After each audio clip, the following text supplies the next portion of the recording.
The European Union stands at the cusp of a new era in defense. Or as some might say, a new era of trying to look busy.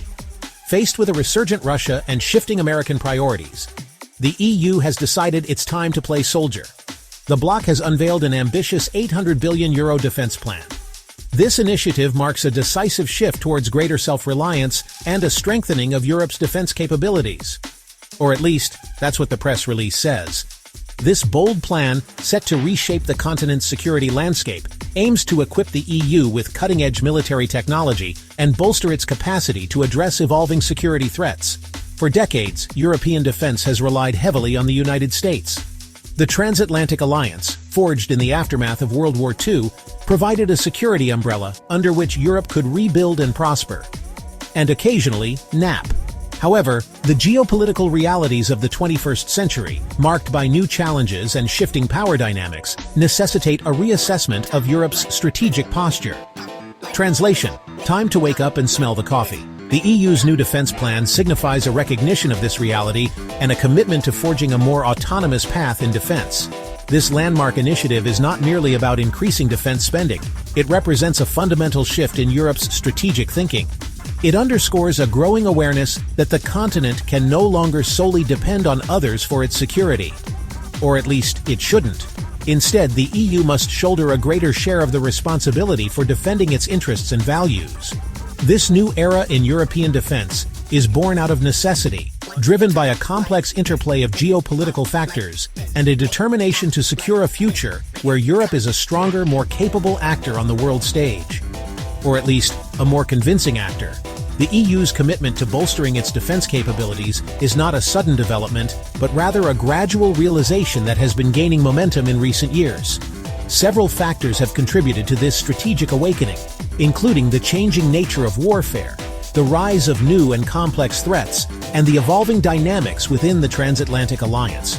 But none more than the guy trying to make America great again by speedrunning the Cold War like it's a business deal with Russia's sugar daddy.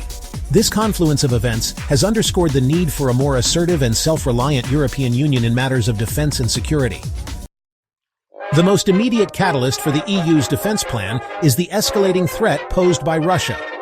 Moscow's annexation of Crimea in 2014. A move that screamed finders keepers, and its ongoing aggression in eastern Ukraine have shattered the illusion of lasting peace in Europe. You know, the same continent that can pull off 100 years of war but treats peace like a limited-time offer it forgot to renew.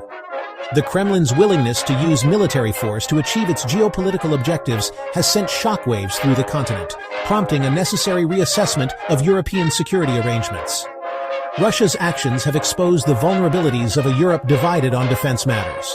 For too long, many European nations have been content to rely on the security guarantees provided by NATO, with the United States bearing the brunt of the military burden. Because why do it yourself when you can outsource? However, the resurgence of an assertive and expansionist Russia has made it abundantly clear that Europe can no longer afford to be complacent about its own defense. The specter of conflict on European soil has jolted many EU member states into action. The need to counter Russian aggression has become a unifying factor, driving greater cooperation on defense matters and a renewed focus on strengthening European military capabilities. Because if there's one thing Europe really wants to avoid, it's another sequel to that World War franchise, especially with Russia gunning for a starring role again. The EU's defense plan, with its emphasis on enhanced military readiness and the development of advanced defense technologies, is a direct response to the perceived threat from Moscow. The return of great power competition to Europe has profound implications for the continent's security landscape. While Russia's actions have undoubtedly been a wake-up call for Europe, the ever-entertaining roller coaster of American foreign policy has also played a role in prompting the EU's latest defense initiative. Under the Trump administration, the United States adopted a more what's-in-it-for-me approach to transatlantic relations, questioning the value of NATO and urging European allies to finally pay their fair share of the defense bill. The Trump administration's America First rhetoric and its questioning of long-standing security commitments have left European capitals scratching their heads in bewilderment. While the Biden administration had tried to play the role of the reassuring uncle, promising that everything's fine, the damage has already been done. The transatlantic relationship, once the bedrock of European security, is now seen as a bit more wobbly than it used to be. Europe's reliance on American military might has been a defining feature of the continent's security architecture for decades. However, the evolving geopolitical landscape, coupled with the unpredictable political circus in the United States, has cast doubt on the long-term sustainability of this arrangement. The EU's defense plan can be seen as a just-in-case strategy, a way for Europe to ensure its own security in an increasingly unpredictable world. The potential for a more isolationist United States, combined with the growing assertiveness of Russia and other revisionist powers, has created a strategic imperative for greater European self-reliance in matters of defense. The EU's defense plan is a manifestation of this realization, a recognition that Europe can no longer afford to be overly dependent on the United States for its security. The EU's €800 billion defense plan is not just about throwing money around, it's about strategically tossing it in the air and hoping it lands on something useful. At the heart of this grand plan are investments in shiny new toys and gadgets that promise to make Europe look really cool while defending itself against a plethora of threats. One of the main attractions is air and missile defense, because let's face it, nothing says we're serious like a fancy, state-of-the-art missile dome. The tragic downing of Malaysia Airlines Flight 17 over eastern Ukraine in 2014, allegedly by a Russian-made missile, was a stark reminder that sometimes things really do go boom. To prevent more unexpected fireworks, the EU plans to splurge on integrated air and missile defense systems, including fancy radar systems, interceptor missiles, and command and control infrastructure that sounds very important. Beyond air and missile defense, the EU is also eyeing investments in drones, artificial intelligence, and cyber capabilities. Because who wouldn't want a fleet of flying robots to drop rockets at a Russian training exercise on their border? Drones have become the ultimate multitaskers, perfect for spying, snooping, and even delivering a little surprise from above. The EU is keen to build its own fleet of sophisticated drones, reducing the need to borrow from the neighbors and boosting its own high-tech street cred. AI is the new black in warfare, and the EU is determined not to be the last one to the party.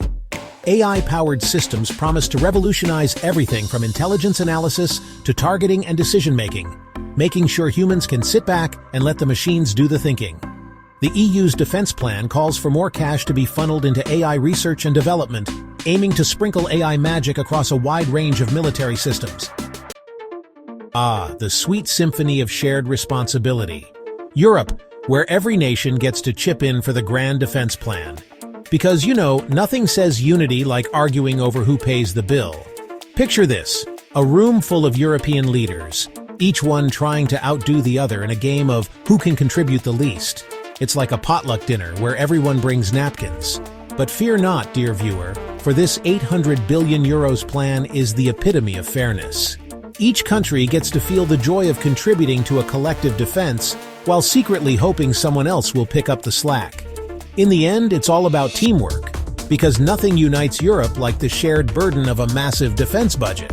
And who knows, maybe one day they'll even agree on something. The EU's bold €800 billion defense plan has certainly stirred the pot. European leaders are putting on their best poker faces, but behind closed doors, it's a different story. Some are thrilled, imagining themselves as the next Napoleon, while others are clutching their piggy banks, wondering if they can afford to buy lunch tomorrow. Supporters of the plan are all smiles, giving enthusiastic thumbs up, and dreaming of a united European army that could rival the Avengers. Meanwhile, skeptics are shaking their heads, muttering about fiscal responsibility and the dangers of empty pockets. Predicting the future of this grand plan is like gazing into a crystal ball. Will it lead to a stronger, more self-reliant Europe, or just a lot of heated debates and confused looks at maps? Only time will tell.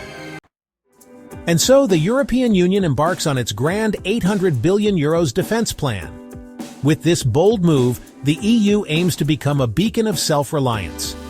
Or at least, a beacon of we're trying really hard to look like we know what we're doing. The strategic implications are clear. More meetings, more paperwork, and of course more opportunities to argue over who gets the fanciest new toys. But fear not, dear citizens, with this plan, Europe will stand tall. Or at least slightly taller than before, because nothing boosts confidence like a shiny new budget and a common enemy to point the guns at.